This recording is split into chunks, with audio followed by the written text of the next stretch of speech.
在这个充满噪音与焦虑的现代世界里，我们每个人的内心深处都渴望着一种难以言喻的平静。每天清晨醒来，面对无尽的通知、工作的压力以及未来的不可预测性，我们的大脑彷彿变成了一个永无止境的战场。我们在寻找一种解药，一种能够让我们在混乱的风暴中依然屹立不倒的力量。这种渴望并非现代独有，它是人类灵魂深处对于秩序与安宁的永恒追求。我们试图控制一切，却往往被失控的现实击垮。我们试图顺应潮流，却又常常在随波逐流中迷失了自我。这正是我们痛苦的根源。我们不知道该何时坚守如磐石，又该何时流动如水。为了回应这份痛苦，人类历史上诞生了两大伟大的智慧体系，它们分别屹立于世界的两端，遥遥相望，却又殊途同归。在西方，古罗马的斯多葛学派教导我们建立一座内心的堡垒，用理性与意志来对抗命运的无常。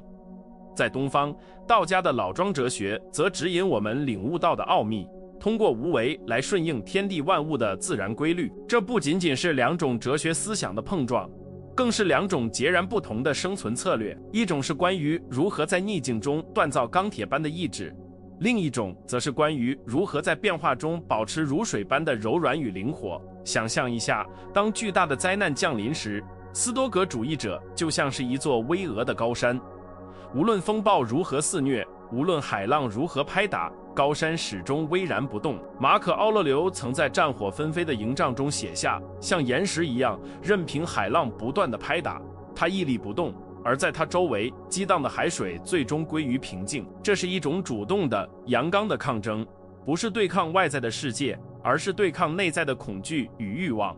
他们告诉我们，痛苦并非来自事件本身，而是来自我们对事件的判断。只要我们守住了理性的防线，就没有任何力量能够真正伤害到我们的灵魂。然而，道家的智慧却展现了另一幅截然不同的画面。如果说斯多葛是山，那么道家就是水。老子在《道德经》中教导我们，上善若水，水善利万物而不争。当障碍出现时，水并不试图去撞碎石头，而是轻柔地绕过它，或者耐心地滴穿它。道家认为，过度的控制与强求正是痛苦的来源。当我们试图用僵硬的意志去扭转自然的流向时，我们就已经偏离了道，从而陷入了无休止的内耗与焦虑之中。真正的强大不在于紧绷肌肉去抵抗，而在于放松身心，去融入那个更大的宇宙节奏。这就引出了一个让我们夜不能寐的问题：在面对生活的苦难时，我们究竟应该选择哪一条路？是应该像斯多葛学派那样握紧拳头，用强大的理性控制自己的情绪，将命运掌握在自己手中，还是应该像道家那样松开双手，信任宇宙的安排，在顺其自然中找到解脱？这个问题没有简单的答案，因为它触及了我们对生命本质的理解。我们常常在两者之间摇摆不定，时而因为过度用力而疲惫不堪，时而因为过度放任而感到虚无。这种矛盾正是我们今天需要深入探讨的核心。事实上，如果我们仔细研读塞内卡的书信和庄子的寓言，我们会惊讶地发现，这两位相隔万里的智者竟然在某个更高的维度上达成了惊人的共识。他们都认为，人类最大的敌人不是贫穷、疾病或死亡，而是我们那颗躁动不安、充满妄念的心。斯多葛学派所说的顺应自然，与道家所说的天人合一，在某种程度上都在指向同一个真理。我们必须放下对身外之物的执着，回归到生命的本质。只是他们抵达这个真理的路径截然不同，而这种差异恰恰为我们提供了最丰富的修炼工具。很多人误解了这两种哲学，认为斯多葛主义只是压抑情感的苦行，或者认为道家只是消极避世的懒惰。这是一个巨大的误区。真正的斯多葛主义充满了对人类的深深之爱，他们积极参与社会事务，但内心不被成败所困。真正的道家思想则蕴含着极高的智慧与效能。所谓无为而无不为，是在洞察规律后的最精准行动。我们今天所要做的，不是在两者之间分出高下，而是要探索如何将这两种古老的智慧融合，应用在我们这个充满压力与焦虑的现代生活中。试想一下，如果你能同时拥有岩石的坚定与水的灵活，那将是一种怎样的境界？当面对不可改变的命运时，你拥有斯多葛式的接受与勇气；当面对复杂多变的人际关系时，你拥有道家式的圆融与智慧。这并不是一种理论上的空想，而是一种可以通过练习达到的心理状态。我们需要学会分辨什么时候该拿起盾牌战斗，什么时候该像落叶一样随风起舞。这就是控制心灵的最高艺术，也是通往真正自由的唯一路径。在这个视频中，我们将不再沉溺于枯燥的学术对比，而是要深入到这两种哲学的灵魂深处，提取出最实用的心理工具。我们将剖析如何用斯多葛的二分法来厘清混乱，同时用道家的虚静来滋养灵魂。这是一场跨越时空的对话，也是一场关于如何重塑自我的心灵手术。请准备好你的笔记，更要准备好打开你的心扉，因为接下来的内容可能会彻底改变你应对压力与痛苦的方式。这是我们共同的旅程，从混乱走向秩序，从焦虑走向宁静。无论你现在正处于人生的低谷，还是正站在选择的十字路口，这里都有你需要的答案。我们不需要变成古罗马的皇帝，也不需要变成隐居山林的道士，我们只需要在当下的生活中找到那个平衡点。现在，让我们深吸一口气，将外界的喧嚣暂时隔绝，一起踏入这座由东西方智慧共同构建的宏伟殿堂，去探寻那个能让我们心灵获得永恒安宁的秘密。既然我们已经理解了这两种哲学的灵魂底色，现在让我们打开这两个古老的心理急救箱，看看里面究竟藏着什么具体的工具。斯多葛学派给我们的第一把手术刀，就是艾比克泰德极力推崇的控制二分法。这是一个简单却极具颠覆性的概念。世界上只有两类事情，一类是我们能控制的，另一类是我们不能控制的。我们的观念、动机、欲望和行动属于前者，而我们的名声、财富、他人的评价以及最终的结果则属于后者。大多数人的焦虑都源于试图去控制那些本不可控的外部事物，这就像是试图用手去抓握流动的烟雾，结果只能是徒劳与挫败。为了形象地说明这一点，斯多葛哲学家喜欢使用射箭者的比喻。当一个弓箭手拉开弓弦时，他能完全控制的是他的站姿、他的瞄准、他手指松开那一刻的精确度以及他平日的训练。然而，一旦箭矢离弦而去，风向的改变、目标的突然移动，甚至是箭杆的微小瑕疵，都可能导致脱靶。斯多葛主义告诉我们，你应该专注于射箭这个动作本身的完美，而不是过分执着于射中这个结果。如果我们把幸福寄托在箭是否射中靶心，我们就是将心灵的平静交给了运气。但如果我们把幸福定义为我已经尽了全力去射出这一箭，那么无论结果如何，我们都是不可战胜的。这种思维方式要求我们进行一场残酷的自我剥离。在面对职场竞争或人际冲突时，我们必须像外科医生一样精准地切分现实。我们告诉自己，我能控制的是我工作的质量，我沟通的态度，我准备的方案，但我不能控制老板是否欣赏我，也不能控制同事是否嫉妒我。当我们划清这条界限时，一种巨大的释然感会油然而生。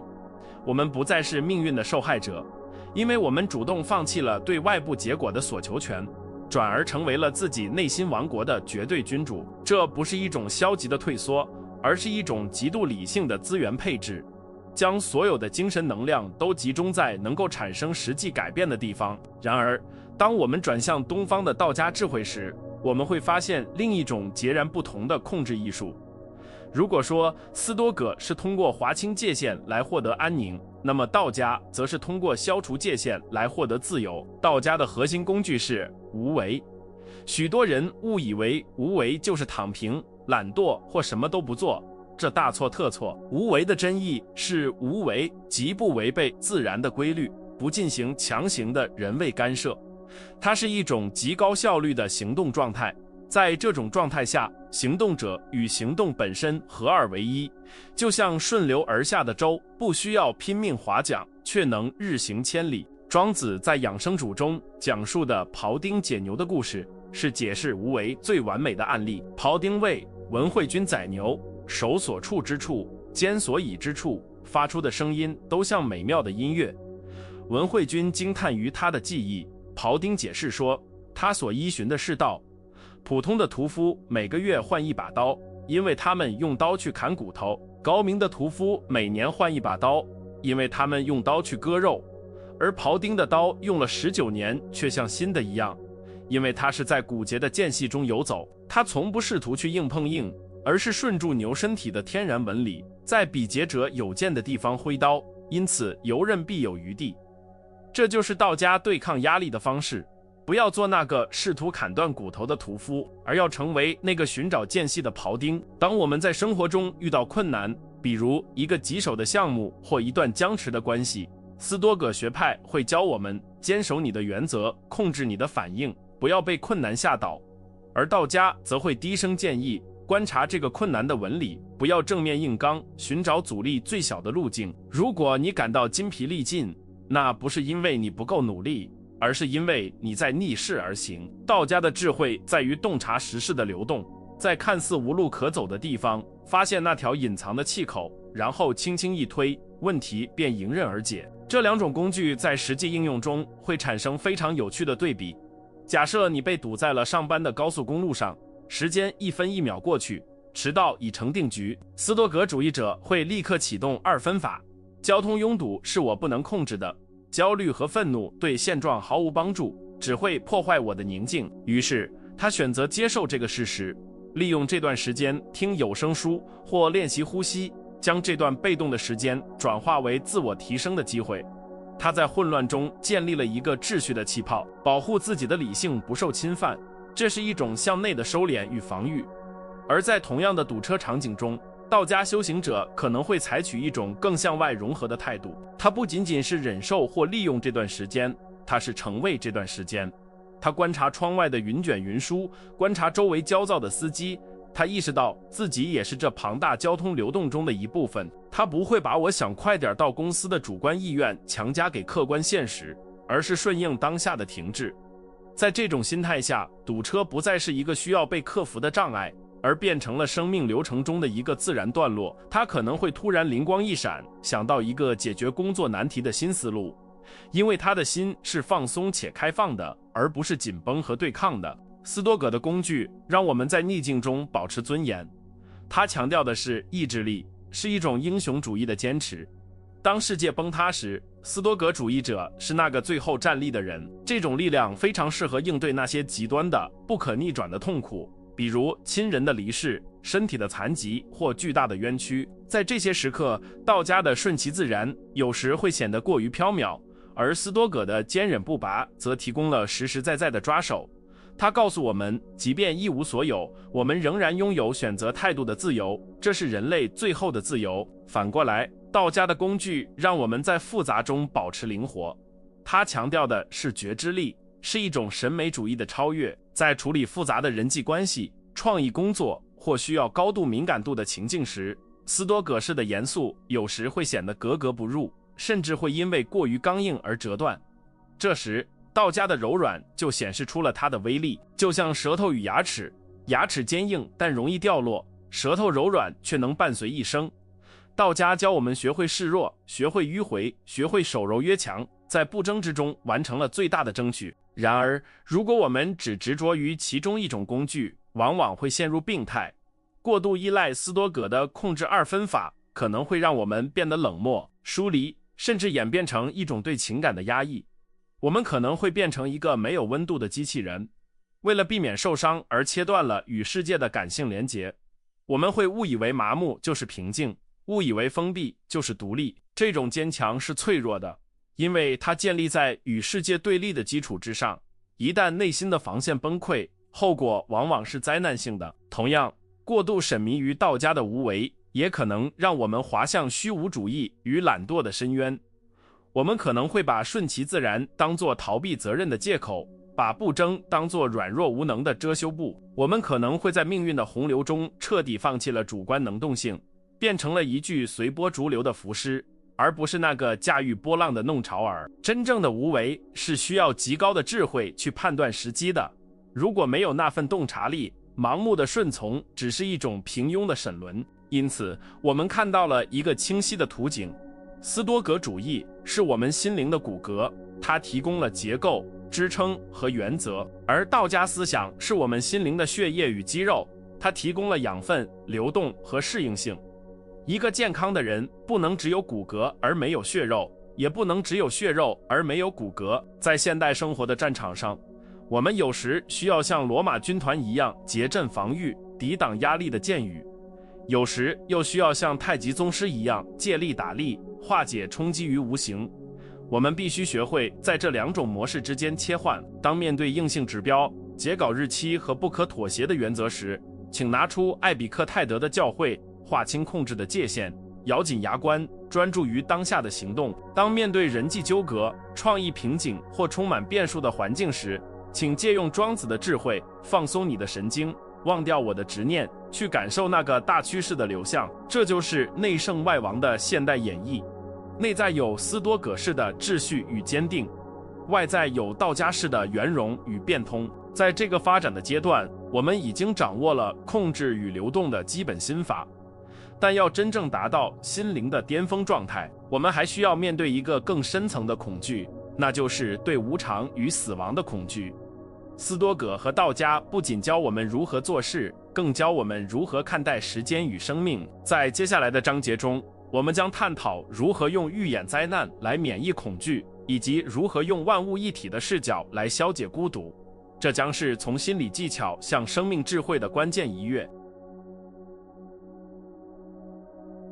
如果说控制与流动是我们应对当下困境的战术，那么面对无常的态度，则是决定我们生命质量的最终战略。在这个充满变数的时代，裁员通知可能随时到来，亲密的关系可能在一夜之间破裂，健康的身体也可能突然亮起红灯。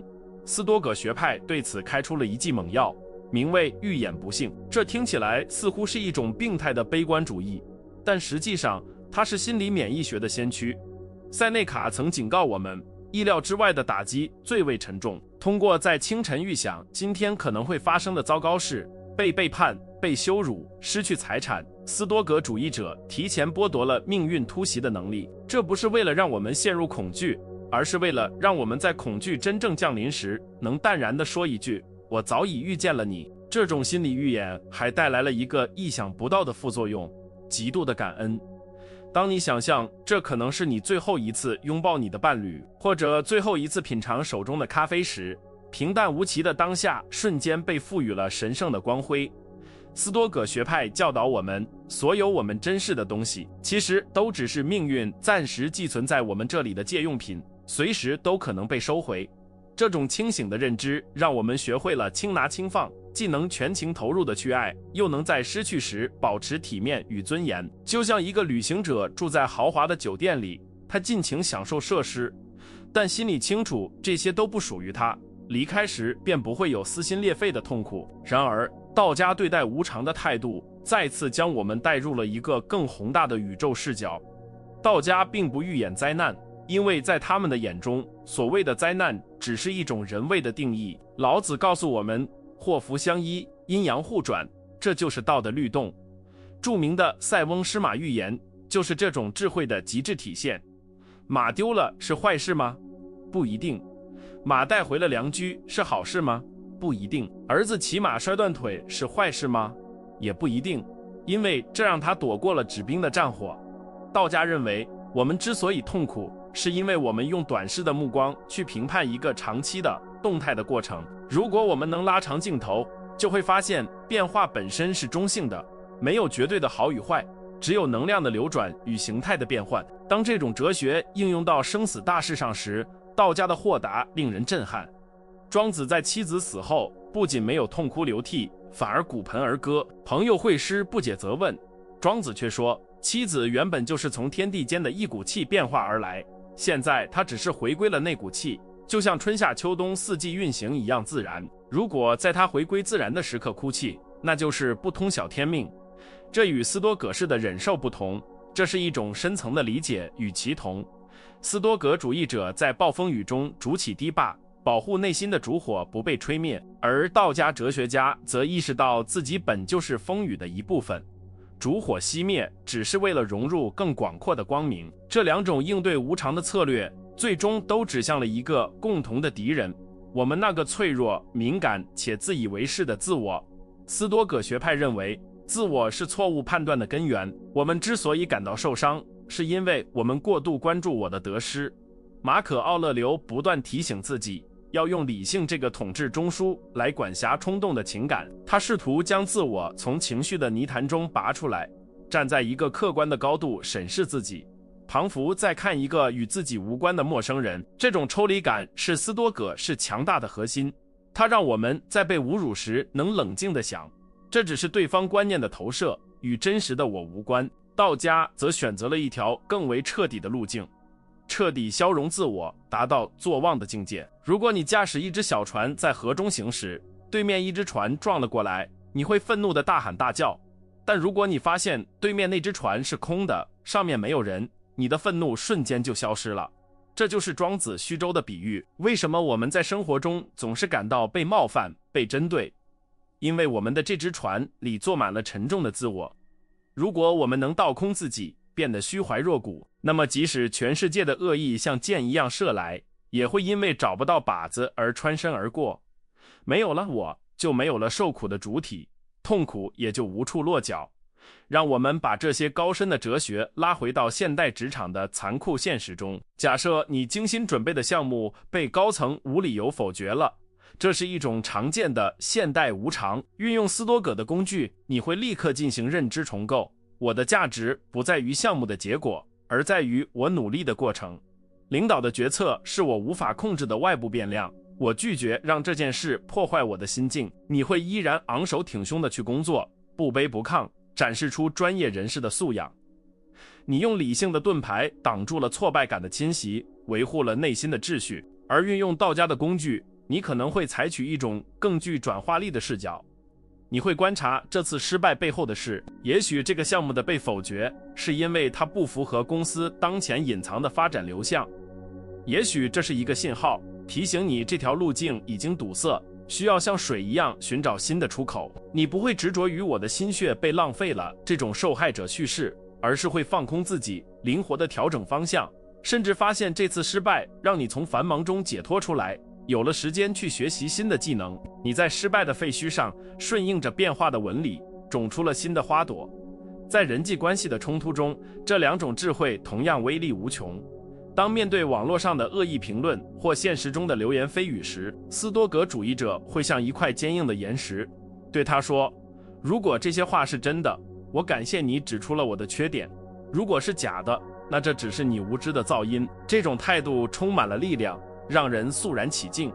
但有时这种坚硬会激起对方更强的攻击欲，这时道家的柔弱或许更为有效。你像一团棉花，甚至像空气一样，对攻击不做任何抵抗性的反应，只是微笑着接纳对方的愤怒，承认自己的不足。这种不争往往能瞬间卸掉对方的力道，让冲突消弭于无形。我们还必须警惕这两种哲学在处理自我时的陷阱。斯多葛式的自我管理如果走火入魔，会变成一种傲慢的精英主义。我们可能会因为自己能控制情绪而瞧不起那些崩溃的人，甚至变得不近人情，失去了与他人共情的能力。我们把理性变成了一座冰冷的监狱，把自己关在里面，虽然安全，却也孤独。这时，我们急需道家的温情与幽默来融化这层坚冰，提醒自己，我们也是有血有肉的凡人，也会犯错，也需要与世界连结。反之，道家的消融自我如果被误用，会变成一种逃避现实的虚无主义。我们可能会因为害怕承担责任而借口无我来放弃对生活的追求，变成一个对什么都无所谓、对社会毫无贡献的边缘人。这绝不是道家的本意。真正的道家高人往往是在红尘中打滚却不沾染尘埃的人，他们外表平凡，内心却拥有包容万物的广阔。我们需要斯多葛的骨架来支撑我们站立，但也需要道家的虚空来容纳万物。还有一个现代人普遍面临的问题，职业倦怠。斯多葛主义会告诉你，坚持下去，这是你的职责。痛苦是磨练意志的燃料，这在短期的冲刺中非常有效。但如果你已经长期透支，继续硬扛只会导致身心崩溃。这时，道家的智慧就是救命稻草，它会告诉你，冬天来了，万物都需要蛰伏，休息不是偷懒，而是为了春天的生发做准备。承认自己的极限，顺应身体的节奏，暂时退后一步，是为了将来能走得更远。懂得止的智慧，往往比懂得进更难。最终，我们发现斯多葛与道家在对抗恐惧与焦虑时，提供了一套完美的组合拳。斯多葛教我们如何直面恐惧，用理性去解剖它，发现它不过是纸老虎；道家教我们如何绕过恐惧，用智慧去转化它，发现它不过是影子的游戏。一个让我们在白天战斗的像个战士，一个让我们在夜晚安睡的像个婴儿。我们不再需要在两者之间做非此即彼的选择，因为生命本身的复杂性要求我们必须同时具备这两种素质。随着我们对这两种哲学的理解不断加深，我们开始意识到，真正的控制心灵不是要消灭所有的情绪，也不是要变成无欲无求的石头，而是要达到一种动态的平衡，在原则问题上寸步不让，在形式问题上千变万化，在面对命运的重击时坚如磐石，在面对生命的流转时柔情似水。这种境界听起来很遥远，但其实它就隐藏在我们每一次呼吸，每一个选择之中。现在我们已经拥有了全套的装备，控制的二分法，顺流而下的无为，预演不幸的免疫力，以及消融自我的智慧。但这一切如果只停留在认知层面，就毫无意义。哲学不是用来讨论的，是用来活的。在最后的章节中，我们将把目光投向那终极的真理，站在宇宙的尽头回望人生，并给出一份具体到每一天的行动指南，让这些古老的智慧真正渗透进你的血液，成为你不可撼动的本能。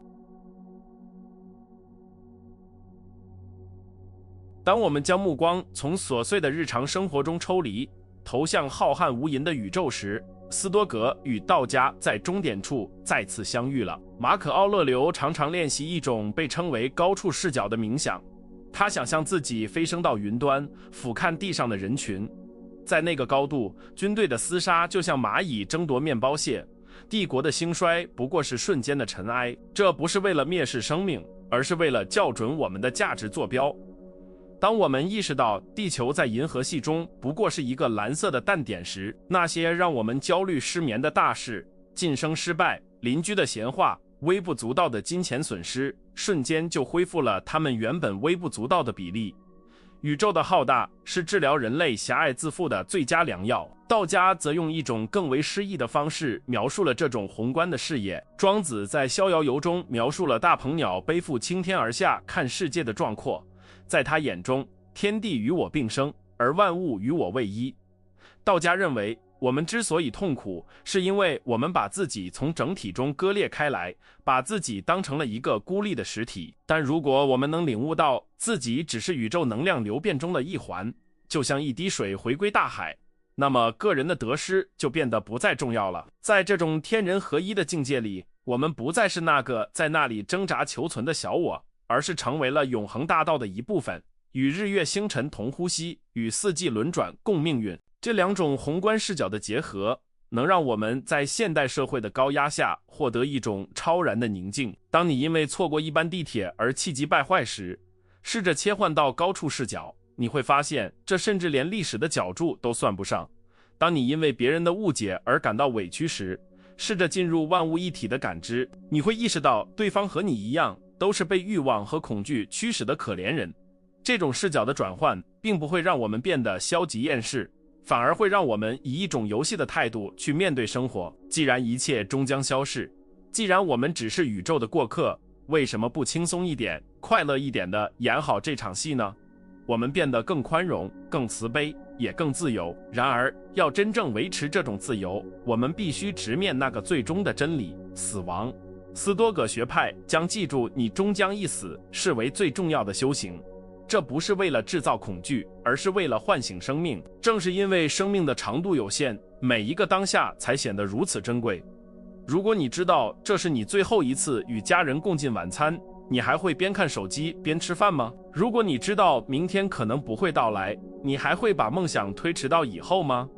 死亡是最好的过滤器，它帮我们筛掉那些不重要的人和事，逼迫我们把精力集中在真正有意义的事情上。斯多葛主义者用死亡来点燃生命的烈火，让每一天都过得如同最后一天般圆满。道家对待死亡的态度则更为温柔和自然，他们将死亡视为回家。庄子将生与死比作白天与黑夜的交替，比作春夏秋冬的轮回。既然我们不害怕入睡，为什么要害怕长眠？既然我们不抗拒秋叶落下，为什么要抗拒生命的谢幕？道家教导我们，死亡只是形态的转化，气聚则生，气则生，菜则死。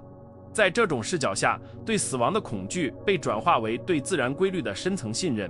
我们不需要与死神搏斗，我们只需要在该离场的时候优雅地鞠躬谢幕，将借来的生命元素归还给天地，就像将借来的图书归还给图书馆一样自然。将这两者结合，我们得到了一种强大的生死观，带着斯多葛式的紧迫感去生活，同时带着道家式的安宁感去面对结局。我们在活着的时候全力以赴，追求美德与卓越，彷彿生命只有这一次机会，但在面对不可避免的终结时，我们又能坦然放手，无惧无悔。这种平衡让我们既不会成为浑噩度日的懒汉，也不会成为贪生怕死的懦夫。我们成为了生命的真正主人，既懂得如何热烈的燃烧，也懂得如何平静的熄灭。这就是向死而生的最高境界。恐惧在此刻烟消云散，只剩下对生命纯粹的热爱与敬畏。那么，一个融合了斯多葛与道家智慧的现代人究竟是什么样子的？他可能身处繁忙的都市，外表与常人无异，但他的内心结构却截然不同。他的内核是坚硬的斯多葛岩石，拥有不可动摇的原则、诚信和自律。无论外界如何诱惑或胁迫，他都能坚守底线，不被情绪绑架。但他的外在表现却是柔软的道家之水。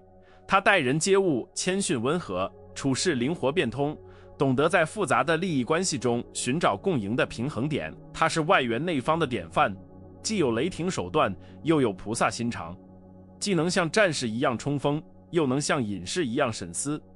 这种人是反脆弱的，压力不会压垮他，反而会让他变得更强大。混乱不会让他迷失，反而会成为他修炼的道场。当危机来临时，他首先启动斯多葛的理性防御，确保自己不惊慌失措，然后迅速切换到道家的流动模式，利用危机中的变数寻找新的机会。他不再寻求一个没有风浪的港湾，因为他已经学会了造船和冲浪。他明白，真正的控制不是控制风浪，而是控制自己驾驭风浪的技巧。他与世界不再是对立的关系，而是一场精彩的双人舞，有时进，有时退，在进退之间演绎出生命的节奏。为了将这些宏大的哲学落实到你的生活中，我为你设计了一套简单的每日修炼清单。清晨醒来，在下床之前花2分钟进行斯多葛式的晨间预演，问自己，今天我可能会遇到什么挑战？如果遇到粗鲁的人或突发的坏消息，我该如何保持美德？设定好你的意图，就像战士穿上盔甲。这短短的几分钟将为你的一天定下理性的基调，让你不再是被动的应对生活，而是主动的去创造生活。这是一天中阳的时刻，是建立秩序的开始。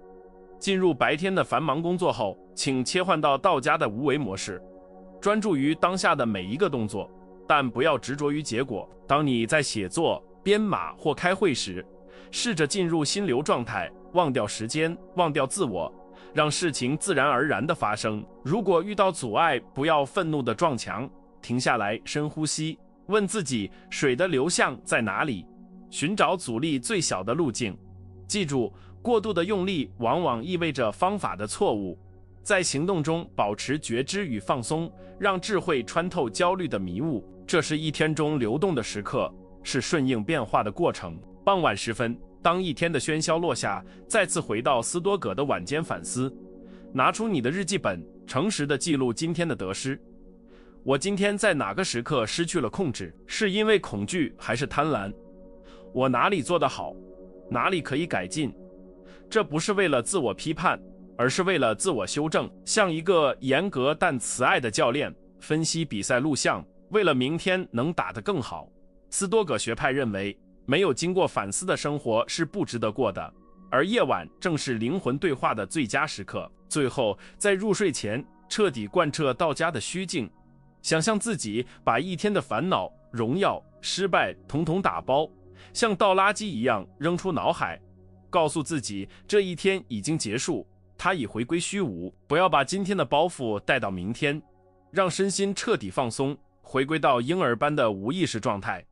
只有彻底的清空，才能迎来清晨的充满。在深深的睡眠中，我们与大道合一，为新的轮回积蓄能量。这是一天中归根的时刻，是重获新生的仪式。这条修炼之路并不容易，它需要我们一辈子去实践。